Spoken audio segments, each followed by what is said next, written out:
Hi అండి, welcome to my channel మన AP పథకాలు. ఇప్పుడు ఒక అప్డేట్ని అయితే మీకు నేను చెప్తున్నాను. ఏంటంటే రైస్ కార్డు విభజన కొరకు దరఖాస్తు ఎలా చేసుకోవాలి, దరఖాస్తుని ఎలా నింపాలి, ఆ ఫారంని ఎలా నింపాలి అనే విషయాన్ని మీకు క్లుప్తంగా నేను అయితే వివరిస్తాను. ఎంటీ ఫామ్ చూపిస్తాను, అలాగే రాసిన ఫామ్ కూడా ఎలా రాసుకోవాలనే విషయాన్ని కూడా మీకు పూర్తిగా నేను వివరిస్తాను. రోజుకొకటి మన అప్లికేషన్, రేషన్ కార్డు సంబంధించిన అప్లికేషన్లు అన్నీ ఎలా రాయాలి అంటే రాసే విధానం చాలామందికి తెలియక ఇబ్బంది పడుతున్నారు. అందుకని వాళ్ళ కోసమే నేనైతే వీడియోస్ అన్నీ చేస్తున్నాను. ఒక్కొక్కటిగా రోజుకి ఒకటి పెడుతున్నాను. కాబట్టి ఈ మన ఛానల్ ఫస్ట్ టైం చూస్తున్న సబ్స్క్రైబ్ చేసుకోండి, లైక్ చేయడం మాత్రం మర్చిపోద్దు ఫ్రెండ్స్. ఎందుకంటే మీకు రేషన్ కార్డు ప్రతిదీ, అలాగే సంక్షేమ పథకాలన్నీ మీకు తెలియాలంటే మన ఛానల్ విజిట్ చేసి సబ్స్క్రైబ్ చేయడం మాత్రం మర్చిపోద్దు ఫ్రెండ్స్. ఇంక మనమైతే పూర్తిగా వీడియోకి వెళ్ళిపోదాం ఫ్రెండ్స్. వీడియోలో ఏంటంటే మీకు కావాల్సినటువంటి అప్లికేషన్కి రాసేటప్పుడు కొంతమంది చిన్న చిన్న పొరపాట్లు చేస్తుంటారు.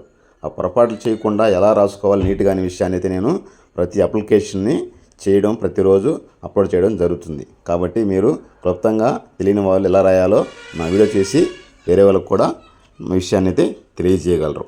ఇక మనమైతే పూర్తిగా వివరాలకు వెళ్ళిపోదాం. రైస్ కార్డు విభజన కొరకు దరఖాస్తు ఎలా చేసుకోవాలి. విభజన అంటే రైస్ కార్డు షిఫ్టింగ్ చేసుకోవచ్చు. అంటే భార్యాభర్తలు పెళ్ళైన వాళ్ళు ఎవరైతే ఆ కుటుంబంలో ఉంటారో వాళ్ళ కోసం అయితే ఈ రైస్ కార్డు విభజన దరఖాస్తు ప్రక్రియ అనేది మీకు వాళ్ళకైతే ఉపయోగపడుతుంది ఫ్రెండ్స్. అయితే ఇప్పుడు మనకు కావాల్సినటువంటి ఏంటంటే ఫస్ట్ ఆఫ్ ఆల్ మీకు రైస్ కార్డు అప్లికేషన్ ఎలా నింపాలనేది, అది ఎలా రాయాలనే విషయాన్ని అయితే నేను మీకు పూర్తిగా చెప్తాను. తర్వాత మీకు అప్లికేషన్కి సంబంధించిన డాక్యుమెంటు ఎలా అప్లై చేసుకోవాలో కూడా చెప్తాను. దానికి కావాల్సిన లింక్ అనేది కూడా కొన్ని చేయాల్సి ఉంటుంది, అది కూడా చెప్తాను. ఇప్పుడు మీకు ఇంతకుముందు ఎంటీ ఫామ్ చూశారు. ఇప్పుడు ఇక్కడ చూసుకోండి, అభ్యర్థిని పేరైతే రాయాల్సి ఉంటుంది. ఎవరైతే కుటుంబంలో హౌస్ హోల్డర్ పెద్దవాళ్ళు అయితే ఎవరైతే ఉంటారో వాళ్ళే రాయాల్సి ఉంటుంది పేరు ఫస్ట్ ఆఫ్ ఆల్. ఇప్పుడు సపోజ్ ఇక్కడ నేను రాశాను చూడండి, మంచిగా కోటమ్మ అని రాశాను, మంచి వెంకటేశ్వర్లు. అంటే ఆ హౌస్ హోల్డర్ హెడ్ ఎవరైతున్నారో వాళ్ళది పేరు ఫస్ట్ రాయాల్సి ఉంటుంది అనమాట. వాళ్ళ పేరు రాసిన తర్వాత తండ్రి పేరు, అంటే భర్త కానీ తండ్రి పేరు కానీ రాసి ఉంటుంది. ఇక్కడ హౌస్ హోల్డర్ పేరు వాళ్ళ భర్త పేరు రాయాల్సి ఉంటుంది. తర్వాత house holder number, Aadhaar number రాయాల్సి ఉంటుంది. తర్వాత house holder rice card number, మీరు ఏదైతే రైస్ కార్డు ఉంటారో ఉండే రైస్ కార్డు నెంబరు రాయాల్సి ఉంటుంది అన్నమాట. తర్వాత రైస్ హోల్డరు మేలా ఫీమేల్ అనేది రాయాల్సి ఉంటుంది. మ్యాక్సిమం 90% ఫీమేల్సే ఉంటారు కాబట్టి. తర్వాత ఇక్కడ కేటగిరీకి సంబంధించిన వాళ్ళు SC, ST, BC, SCB, SCT అట్లా ఉంటుంది. బీసీడీ అలా ఉంటుంది. నేను బీసీడీ అని రాశాను, ఏదో జస్ట్ ఫార్మాలిటీ కోసం. తర్వాత పైన ఇక్కడ లెఫ్ట్ సైడ్లో చూస్తే ఫోన్ నెంబరు కంపల్సరీగా ఆధార్ ఫోన్ నెంబర్ లింక్ ఏదైతే ఉంటుందో అది రాయాల్సి ఉంటుందన్నమాట. తర్వాత ఇక్కడ చూసుకునేటువంటిది పుట్టిన తేదీ, ఎవరైతే అక్కడ హౌస్ హోల్డర్ది దాంట్లో రేషన్ కార్డులోనే ఉంటుంది, ఆధార్ కార్డులో కూడా ఉంటుంది. హౌస్ హోల్డర్ది ఆ డేట్ ఆఫ్ బర్త్ దాంట్లో ఉంటుంది, దాన్ని రాసేసేయండి. తర్వాత హౌస్ హోల్డర్ చదివిన ఏదైనా ఉంటే రాయని, లేకపోతే నువ్వు అయినా పెట్టేయచ్చు. వృత్తిపరంగా ఏదైతే చేస్తున్నారో ఫార్మర్ అయితే ఫార్మరు, వాటరింగ్ అయితే వాటరింగ్, ఏదైనా మీ ఇష్టం, మీరు ఏదైతే చేస్తారో అది రాసుకోవచ్చు ఉంటుంది అనమాట. ఇక్కడ చిరునామా, ఇక్కడ ఆధార్ కార్డులో హౌస్ హోల్డర్ చిరునామా అయితే ఎవరైతే ఉంటారో వాళ్ళు చిరునామా, జిల్లా, అలాగే మండలం, అలాగే గ్రామం, వీధి, క్లస్టర్ నెంబరు. మన సచివాలయం వెళ్ళిన తర్వాత అక్కడ డిజిటల్ అసిస్టెంట్ గారిని అడిగి తెలుసుకొని క్లస్టర్ నెంబర్ రాసుకోవచ్చు. తర్వాత పిన్ కోడ్. ఇక్కడ ముఖ్యంగా మనం తెలుసుకోవాల్సింది ఏంటంటే విభజన చేయవలసిన వాళ్ళ సభ్యుల వివరాలు. అయితే మీరు విభజన భార్యాభర్తలు ఎవరైతే పెళ్ళైన వాళ్ళు భార్యాభర్తలు అయితే ఎవరైతే ఉంటారో వాళ్ళు అయితే ఇక్కడ ఎస్ఐనో లేదా టిక్ ఇచ్చుకోవడమో జరుగుతుందన్నమాట. తర్వాత వితంతువు కొత్త రేషన్ కార్డు పిల్లలతో సహా. వితంతువులకి సింగిల్ రేషన్ కార్డు అయితే అవ్వటం లేదు ప్రస్తుతానికి. వాళ్ళ వితంతువు అయితే భర్త చనిపోయి ఎవరైతే ఆ కుటుంబంలో ఉంటారో వాళ్ళ పిల్లలతో సహా సపరేట్ అయ్యేదానికైతే ఉంటుందన్నమాట. వాళ్ళదానికైతే ఇక్కడ టిక్ ఇచ్చుకోవాల్సి ఉంటుంది. తర్వాత విడాకులు తీసుకున్న వ్యక్తి పిల్లలతో సహా విడిపోయి ఉంటారు కదా, ఎవరైతే భార్యాభర్తలు విడాకులు తీసుకుని ఉంటారో ఆ భర్త నుంచి విడిపోయిన వాళ్ళు, ఆ భార్య అయినా సరే భర్త అయినా సరే కూడా పిల్లలతో సహా విభజన అవ్వచ్చు. అంటే సింగిల్ అయితే ఇక్కడ కూడా మీకు కాదు. అది మాత్రం మీరు గమనించవలసిన విషయం ఏంటంటే సింగిల్గా కూడా కాదు, భర్తతో పిల్లలైనా షిఫ్ట్ అవ్వచ్చు, భార్య పిల్లలతోనైనా షిఫ్ట్ అవ్వచ్చు. ఇక్కడ అదనమాట.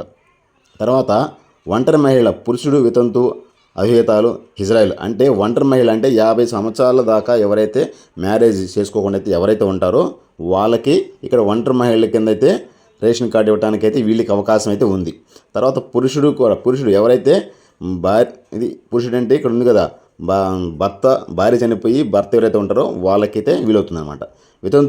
వితంతువుకు భార్య భర్తలో అంటే ఒకరే ఉంటారు కాబట్టి భర్తనే డిలీట్ చేసేసి భర్త అంటే భార్య ఒకటే ఉండొచ్చు వితంతు. అంటే భార్య భర్తలు ఇద్దరు ఉన్నారనుకోండి, పిల్లలు లేరు, ఆమె ఒకటే వితంతువుగా ఒకటే ఉంటే భర్తనే డిలీట్ చేసి వితంతు ఒకరే ఉండొచ్చు అనమాట. అవివాహితులు పెళ్లి కాని వాళ్ళు ఎవరైతే ఉంటారో వాళ్ళు కూడా చేసుకోవచ్చు విభజన. అలాగే ఇజ్రాయిల్ ఎవరైతే ఉంటారో వాళ్ళకు కూడా ఆ ఇంట్లో ఇజ్రాయిల్ అనేది వాళ్ళ ఇంట్లో ఉంటే వాళ్ళని కూడా ఇంట్లో నుంచి సపరేట్ సింగిల్ కార్డు చేసుకునే విధానం కూడా వాళ్ళకి ప్రభుత్వం కల్పించింది. అలాగే ఎవరైతే లింగ మార్పిడి చేసుకొని అయితే ఎవరైతే ఉంటారో వాళ్ళకు కూడా సింగిల్ కార్డు అనేది చేసుకోవచ్చు. ఇక్కడ షిఫ్టింగ్ విభాగం అనమాట. ఇది మీకు క్లుప్తంగా చూసుకోండి. తర్వాత ఎవరైతే మీరు పేర్లు ఎవరైతే మార్చాలనుకుంటారో ఆధార్ కార్డులు, వాళ్ళ ఆధార్ కార్డు నెంబర్లు అయితే రాయాల్సి ఉంటుందన్నమాట. ఆధార్ కార్డు నెంబర్ రాసి ఆ వ్యక్తి హౌస్ హోల్డర్కి అయితే ఆ వ్యక్తి పేరు రాయాల్సి ఉంటుంది. తర్వాత కుటుంబం పెద్ద బంధుత్వం అంటే హౌస్ హోల్డర్కి ఏమవుతారు, కోడలైతే కోడలు పేరు రాయాలి. ఇక్కడ నేనైతే కోడలు నేను రాశాను, సన్న కొడుకు అని రాశాను. అంటే వాళ్ళిద్దరిని విభజన చేసే విధానంగా ఊరికే మీకు ఫార్మాలిటీస్ కోసం అక్కడ రాసి చూపించాను అనమాట. అక్కడ వాళ్ళకి హౌస్ హోల్డర్కి సంబంధించినటువంటి బంధుత్వం రాయాల్సి ఉంటుంది. ఇక్కడ ఇంకో విషయం ఏంటంటే సర్టిఫికేట్ నెంబరు. ఇక్కడ చూడండి, సర్టిఫికేట్ నెంబర్ ఉంటుంది.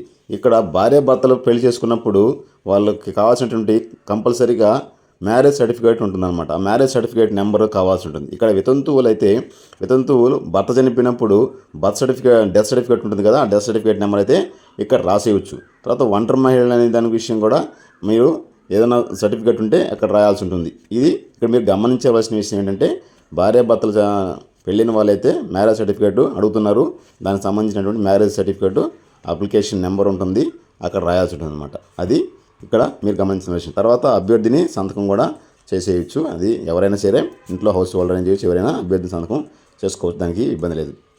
తర్వాత ఇక్కడ మీకు కావాల్సిన ముఖ్యమైన అంశం ఏంటంటే ఎవరినైతే విభజన చేస్తారో వాళ్ళ విభజనలోనే హౌస్ హోల్డ్ మ్యాపింగ్ అయి ఉండాలి. ఆ క్లస్టర్కి ఆ సచివాలయంకి హౌస్ హోల్డ్ మ్యాపింగ్ అయ్యేది ఖచ్చితంగా ఉండాలి. ఇప్పుడు సపోజు పెళ్ళైన మహిళ మీ ఊరికి వచ్చిందనుకోండి, ఆ మహిళ మీ ఊరు సచివాలయానికి హౌస్ హోల్డ్ మ్యాపింగ్ అయితే ఖచ్చితంగా అయి ఉంటేనే ఇక్కడ ఆన్లైన్లో పేరు తీసుకుంటుంది విభజన చేసేదానికి, లేకపోతే లేదు. కాబట్టి అది మీరు గమనించవలసిన విషయం. First of all house hold mapping కూడా చెక్ చేసుకోవాల్సింది మీరు గమనించాలి. అది హౌస్ హోల్డ్ మ్యాపింగ్ చేసుకోండి, అది ఒక ప్రక్రియ, అది ఖచ్చితంగా ఉండాల్సి ఉంటుందన్నమాట. అది చూసుకొని మీరు అప్లికేషన్ని ఆధార్ కార్డు ఎవరైతే విభజన చేయాలనుకుంటారో వాళ్ళ ఆధార్ కార్డులు, వాళ్ళ మ్యారేజ్ అయితే మ్యారేజ్ అయిన సర్టిఫికేట్లు ఏ ఉంటారో ఆ సర్టిఫికేట్ జెరాక్స్ ఒకటి పెట్టండి.